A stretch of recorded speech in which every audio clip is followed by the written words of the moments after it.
Last year, I stood over a 64-year-old man named Arthur. He was a retired architect, a man who spent his life building structures designed to last centuries, and he treated his own body with that same meticulous care.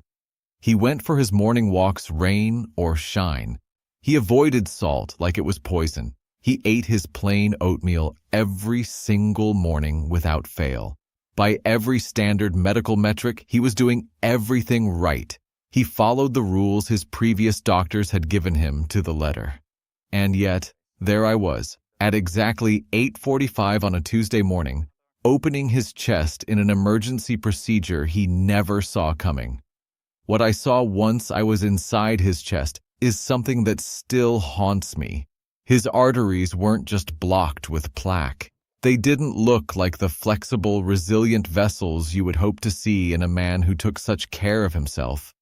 Instead, they looked like brittle, frozen glass. They were so rigid that I had to move with extreme caution.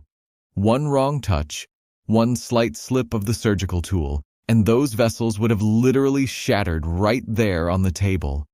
It was a visceral reminder of how deceptive health can be. Here was a man who lived a supposedly perfect lifestyle, nearly losing his life before he'd even finished his first cup of tea. But here is the part that Arthur never realized, and what I need you to hear today. The real danger wasn't his genetics. It wasn't his cholesterol levels or his exercise routine. The catastrophic damage was happening in those first 30 minutes after he opened his eyes each morning. He was inadvertently sabotaging his cardiovascular system before he even walked out his front door. My name is Dr. Victor Halston. I have spent more than 20 years as a cardiac surgeon, holding living human hearts in my hands and repairing the damage that years of hidden, silent habits can cause. I've seen this exact morning pattern repeat itself in hundreds of patients who had absolutely no idea they were loading a gun every single day. For the body over 60, the rules of the morning are fundamentally different. Today, I am going to show you exactly why Arthur ended up on my operating table and how you can protect your arteries by changing just a few small habits, starting tomorrow morning. To truly understand why Arthur's morning routine was so lethal, we have to look at what is actually happening inside your body as you cross into your 60s. Most people assume that when they wake up, their body just turns on like a light switch. But for a person over 60, the transition from sleep to wakefulness is much more like a massive ocean liner trying to change direction in a storm. During the night, while you are sleeping, your cardiovascular system is running on what I call a skeleton crew. In a healthy, younger body, this crew is incredibly efficient. Your blood pressure naturally dips 10 to 20%, your heart rate slows down, and your arteries take a well-deserved break. It is a vital biological reset that your body has performed every night of your life. But as we age, that skeleton crew starts to lose its precision. The margin for error gets much smaller. Something deeper is happening inside your blood vessel walls. Think of your vessels like a garden hose. When you are young, that hose is made of flexible rubber. It stretches and absorbs pressure without a problem. But after 60, those walls start to stiffen. They lose their elasticity and become more like a rigid pipe. A rigid pipe cannot handle a sudden surge of pressure the way a flexible hose can. And here is where the morning becomes a danger zone. Every morning, your body releases a flood of hormones like cortisol and adrenaline to pull you out of sleep. This is your sympathetic nervous system kicking into gear. For many over 60, this system doesn't just wake you up, it gets jammed in the on position. It is a condition we call sympathetic overdrive.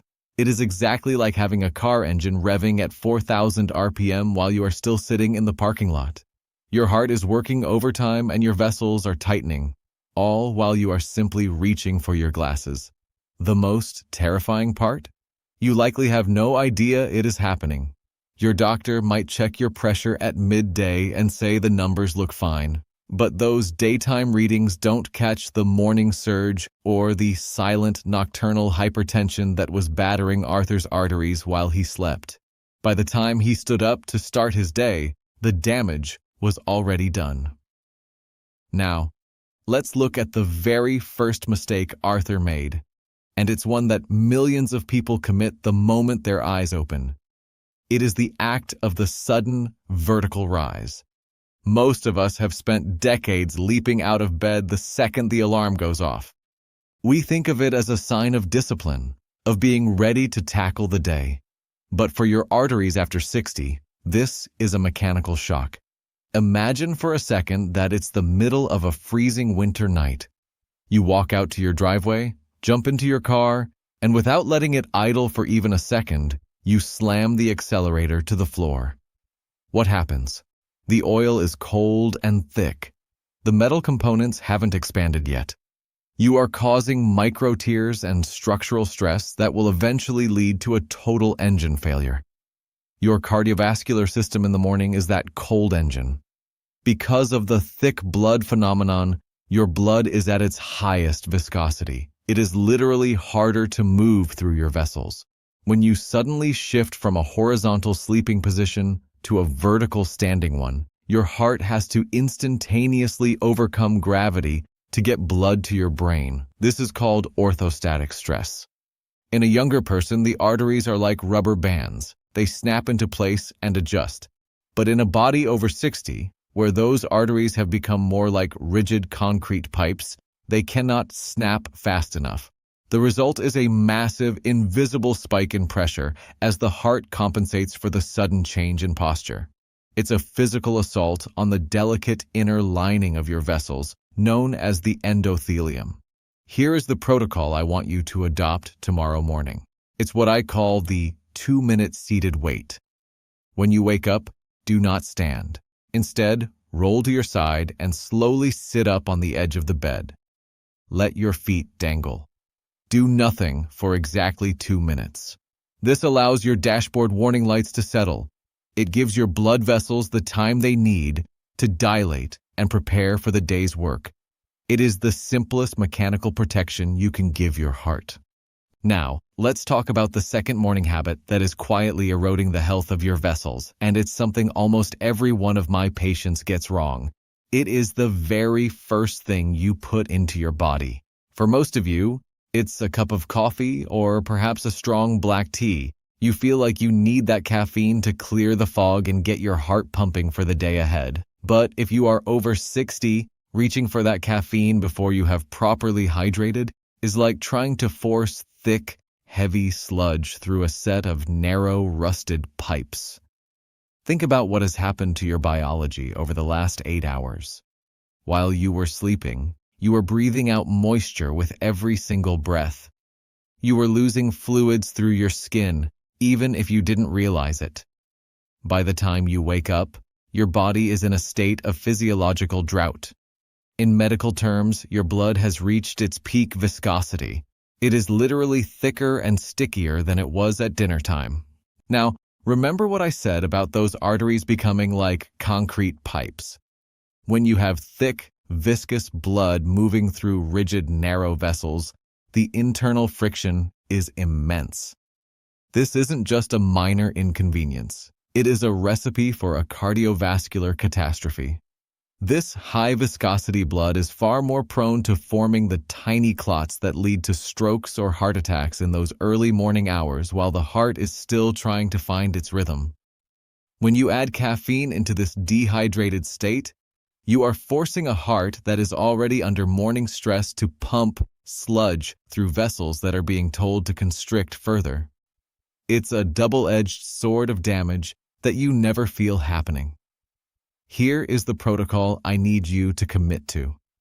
Before you even touch that coffee machine, I want you to drink 12 ounces of room temperature water. Not ice cold. Room temperature is far gentler on the system. This water acts as a natural thinner for your blood. It unblocks the pipes and reduces the physical friction on your arterial walls. If you skip this simple step, you are allowing chronic, silent inflammation to settle into the delicate lining of your heart. You are feeding the fire that stiffens those vessels year after year. Drink the water first. Your arteries will feel the relief in minutes. We've all seen the headlines recently. Every health influencer and fitness guru on the internet seems to be shouting about the miraculous benefits of ice-cold showers or morning cold plunges. They talk about biohacking, about resetting the nervous system and boosting your metabolism. And for a healthy 30-year-old athlete, they aren't necessarily wrong. Their bodies are resilient. Their arteries are like brand new rubber bands that can handle a sudden shock of ice water. But if you are over 60, and especially if you have any degree of the arterial stiffness I've been describing, I want you to listen very carefully. A sudden cold plunge in the morning is not a health hack. It is a cardiovascular emergency in the making. When your skin hits that freezing water, your body has a primal, lightning-fast reaction known as the cold shock response. To preserve your core body temperature and protect your internal organs, your peripheral blood vessels, those garden hoses in your arms and legs, immediately clamp down. In medical terms, this is massive, sudden vasoconstriction. Now, think back to what we discussed earlier. Your heart is already under morning stress, revving its engine at peak cortisol levels. Your arteries are already stiff and less able to accommodate changes in pressure. When you force those vessels to tighten suddenly, your blood pressure doesn't just rise, it skyrockets in a matter of seconds. For a body that needs a steady, gentle, warm-up period, this is an unnecessary and dangerous assault on your system. It can trigger arrhythmias or even rupture a vulnerable plaque that was otherwise stable. If you enjoy a morning shower, the protocol is simple. Stick to comfortably warm water. If you want the benefits of cold therapy, you must do it gradually, later in the day when your system is stable, and only after a conversation with your doctor. Do not force your heart to fight a blizzard before you've even had your breakfast. Now, let's look at the breakfast table itself. This is where Arthur made his most well-intentioned mistake. He believed he was protecting his heart by starting his day with a big bowl of oatmeal and a piece of fruit. On the surface, it looks like a heart-healthy dream. But if you are over 60, eating those carbohydrates, even the healthy ones, as the very first thing that touches your stomach is a recipe for silent arterial damage. Here is why. When you break your overnight fast with a pure carbohydrate, your blood sugar doesn't just rise. It spikes sharply. In response, your pancreas releases a massive flood of insulin to manage that sugar. Now, most people think of insulin only in terms of diabetes, but as a cardiac surgeon, I look at insulin as a powerful signal for vasoconstriction. That insulin surge signals your blood vessels to tighten and constrict right while you are sitting at the breakfast table. Your blood pressure goes up and you have no idea it's even happening. I've had patients who changed nothing about their diet. They ate the same food and the same portions, but they simply changed the order. I call this the fiber first protocol. When you eat a small serving of fiber first, it creates a physical mesh in your stomach that acts as a barrier, slowing down how fast sugar enters your bloodstream. This prevents that aggressive insulin spike and keeps your arteries relaxed. For breakfast, this might feel strange at first, but it is scientifically sound. It might look like eating a small handful of walnuts, exactly 30 grams or about 14 halves, just a few minutes before you touch your toast or oatmeal. Those walnuts are a powerhouse of alpha-linolenic acid and L-arginine, which work together to relax the smooth muscle of your vessel walls. Or even more effectively, you can use a protocol I recommend to many of my patients. 1 to 2 tablespoons of apple cider vinegar diluted in a large glass of water. The acetic acid in the vinegar blunts the glucose spike and stimulates the production of nitric oxide, your body's natural vessel opener. By drinking this before your meal, you are pre-treating your arteries. You are turning what would have been a constriction event into a relaxation event for your heart. preventing the micro tears that lead to plaque buildup over time. Finally, we must address the most critical oversight in senior care: your medication timing. If you take blood pressure pills, there is a high chance you take them in the morning. For Arthur, this meant his medication reached peak levels hours after his morning surge had already damaged his arteries. Even worse, it wore off by bedtime, leaving him vulnerable to nocturnal hypertension. This is when your pressure surges while you sleep, hitting unbraced arterial walls at 3 a.m. Data from the Hygia chronotherapy trial shows that evening dosing significantly reduces cardiovascular risk. My protocol is simple. Do not change your dose yourself. Instead, ask your doctor if you should move your medication to the evening to protect against that morning spike. This 2-minute conversation could save your life. You are not just managing a number, you are managing a biological clock. Let's go back to Arthur for a final moment. 6 months after that terrifying Tuesday morning on my operating table, he walked into my office for his follow-up appointment. But he didn't look like the same man. The gray, exhausted pallor in his skin was gone. He looked vibrant. He looked like he had reclaimed a decade of his life. He sat down and told me that his morning blood pressure readings, which used to be a source of constant anxiety, had dropped by an average of 15 points. But more importantly, he said the brain fog he'd simply accepted as a part of aging had finally lifted. He felt sharp, focused, and energetic again. Why did it take a near-death experience for Arthur to learn these simple morning protocols? It's because our modern medical system is designed to respond to the disaster, not to optimize the ritual. We are experts at opening chests, but we rarely have time in a 5-minute appointment to talk about how you open your eyes. I want you to remember that your body is remarkably responsive. It is not looking for a miracle. It is looking for the right conditions to heal itself.